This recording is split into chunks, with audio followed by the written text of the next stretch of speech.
ജോയിണ്ണോ ഓ ഒന്ന് നിക്കണേ. എന്താടാ? എന്ത് മീനാ? ചാള. ചാളയുണ്ടോ? ഓ ചാളയുണ്ട്. ഓ നെച്ചാളയാന്നോണ്ണ. നെയ്ച്ചാള.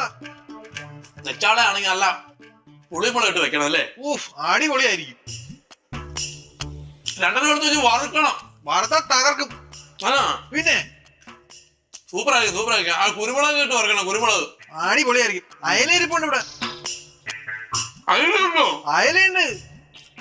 അയിലാണെങ്കിൽ തേങ്ങ ഇട്ട് വെക്കണം. ഊഫ്. പിന്നെ നെത്തോലി ഉണ്ട്. നെത്തോലി. നെത്തോലി ഉണ്ടോ? നെത്തോലി ഉണ്ടെന്ന്. ഓ നെത്തോലി ഉണ്ടല്ലോ. അതിപ്പോ കറി വെക്കുക